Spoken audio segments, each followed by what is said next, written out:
L'hôtel Les Jardins de l'Agdal à Marrakech, plaque tournante de la conférence des instances africaines de régulation de la communication en ce mois de septembre 2022. Lieu servant de point de rencontre de référence pour un sujet qui se rapporte aux mutations des pratiques professionnelles dans les médias audiovisuels. Dans un débat nourri d'idées novatrices, on a évoqué les opportunités et risques induits par le nouveau contexte concurrentiel de l'offre de contenu des médias classiques, les réseaux et plateformes numériques, le rôle du régulateur dans le paysage médiatique à l'ère du numérique. Depuis 2 jours, nous sommes réunis dans le cadre de la 10e CIRCAF, donc du réseau des instances africaines de régulation. Et je dois avouer que ce furent 2 journées d'intense labeur et les travaux se sont déroulés de la meilleure des façons possibles. Les échanges ont été de très haut niveau. Nous avons abordé des questions essentielles qui tiennent compte des défis auxquels l'audiovisuel africain est confronté. Déjà, dès le départ, nous, en tant que pays, Tchad, nous n'avons pas basculé encore dans le numérique tout à fait. Mais les opérateurs ont pris de l'avance. Il fallait bien les organiser. Et c'est ce que nous avons fait. Et dans la politique, dans la politique nationale, en matière du passage au tout numérique, il est prévu même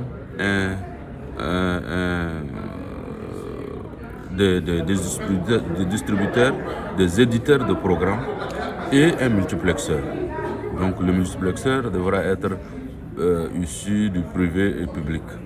Et c'est une jonction pour permettre une bonne gestion et un grand profit pour tout le secteur des médias. Actuellement, où ils sont en train d'exercer, et également les médias numériques, cela les concerne également.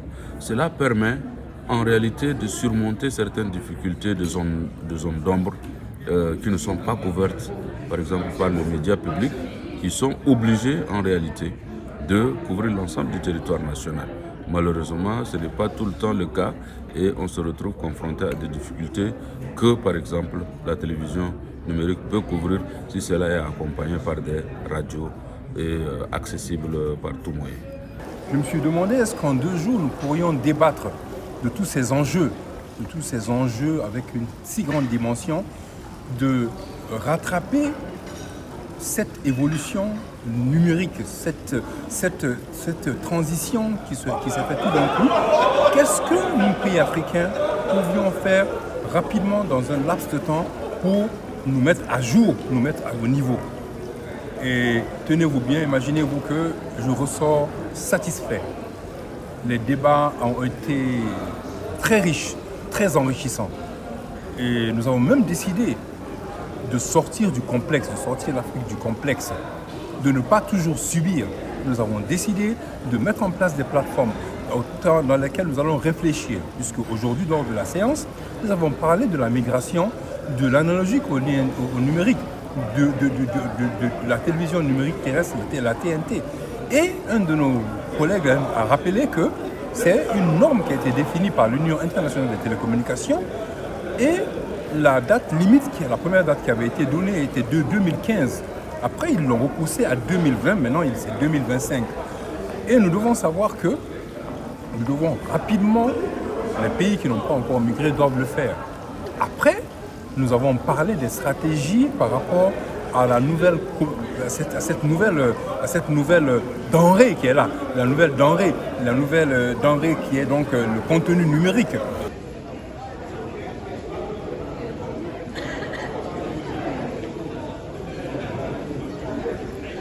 18 délégations, dont celle du Nigeria, animent les échanges, portant aussi sur la redéfinition obligatoire des normes journalistiques, tout en respectant la liberté d'expression. On va faire notre travail comme le code du journalisme et les lois nous permettent. Ce qu'on a appris dans les universités, on traite ça comme une information qui professionnellement a des problèmes. C'était pas complet, c'est pas une information de qualité. Nous, on lutte, on sensibilise tous les médias, tous les journalistes pour faire ce journalisme de qualité, un journalisme d'excellence. C'est le rêve. Maintenant, avec toutes ces conditions, nouvelles technologies, réseaux sociaux, tout ça, on est conscient de la difficulté. C'est pour ça qu'on est toujours fiers de notre mission de sensibiliser les journalistes, d'être journalistes, d'être professionnels tout le temps et de faire des pièces de qualité, des pièces informatives de qualité, de ces contenus, de travailler bien les contenus. Les réponses à la révolution des usages dans le contexte de la digitalisation demandent que l'on tienne compte des formats de production et d'organisation des métiers, la formation des acteurs et professionnels des médias. Tout cela fait partie de ce qu'on peut qualifier de stratégie numérique pour l'audiovisuel africain. Quels mécanismes pourront-ils mettre en place pour redynamiser le secteur de la production audiovisuelle ou les métiers qui s'y rattachent? D'abord, il fallait s'interroger, il fallait que nous nous interrogions sur la réalité de la TNT. Est-ce que les objectifs visés par la TNT, la télévision numérique terrestre, ces objectifs ont-ils été atteints? Oui. S'ils ont été atteints, quelles en sont les limites? Nous avons évoqué tous ces points. Il y a 3 pays qui ont été identifiés comme n'ayant pas encore migré vers la TNT. Ces 3 pays se demandaient est-ce qu'il est nécessaire de migrer? Au total, nous avons estimé que la migration était absolument indispensable pour simplement les raisons connues qui tiennent à la qualité des programmes, à la qualité du son, de l'image et surtout au fait qu'avec une fréquence, nous pouvons dans un seul canal, une fréquence, avoir 10 chaînes de télévision en haute définition. Donc cela ouvre des perspectives. Quant à ce qu'on appelle le dividende numérique, ce sont les fréquences qui ne sont pas utilisées, donc qui sont laissées libres. Donc ces fréquences sont récupérées, c'est le dividende numérique, sont récupérées par la téléphonie mobile, qui en fait donc la 4G, la 5G, etc. Donc ne serait-ce qu'à cause de ça, il est important d'aller à la TNT. Un deuxième point important également pour aller à la TNT, c'est la souveraineté de l'État. Si nous sommes uniquement tributaires du satellite ou d'autres moyens de diffusion, lorsqu'il y aura coupure, comme nous ne sommes pas propriétaires dans nos pays africains de ces satellites et autres, en cas de coupure de la transmission du signal numérique, mais le pays se trouve privé de communication. Alors qu'avec la TNT, c'est nous-mêmes qui l'avons. Ce sont des sociétés de diffusion qui sont nationales, qui opèrent dans la TNT. Donc il y a cette souveraineté-là qui fait qu'on ne peut jamais être coupé du monde. Donc ça, c'est un excellent moyen et ne serait-ce qu'à cause de ça, la TNT est absolument incontournable.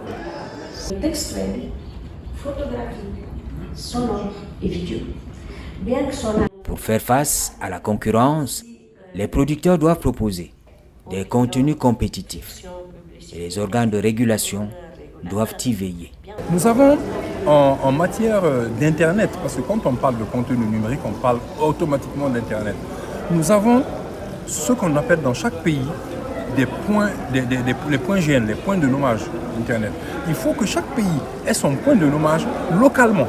Mais si on veut que les contenus restent locaux et que pour aller rechercher quelque chose, il faut que l'adresse aille rechercher ça dans un nom de domaine qui se retrouve à l'extérieur du pays, ça devient compliqué. Ensuite, c'est les points d'échange Internet aussi. Ils doivent être présents dans les pays. Les caches doivent être présentes dans les pays pour que les contenus soient recherchés directement au niveau des pays. Je veux dire quoi par là?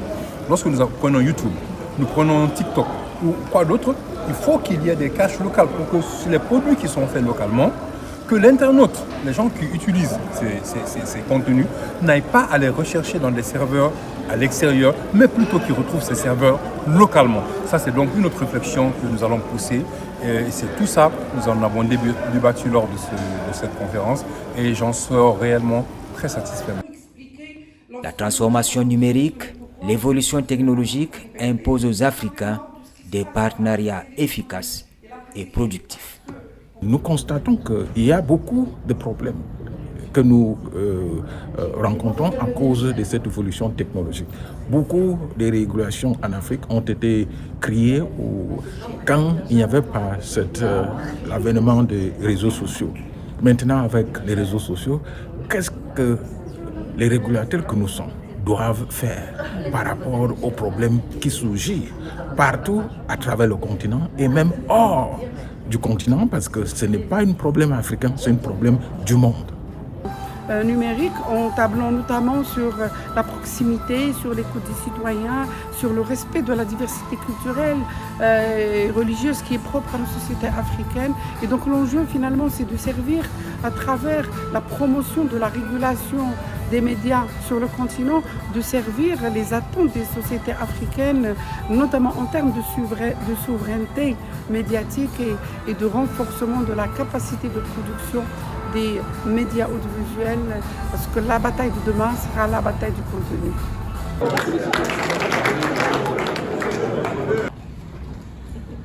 Dans l'environnement du tout numérique, on attend beaucoup des professionnels des médias qui doivent produire des contenus faisant ressortir la richesse, la diversité culturelle du continent.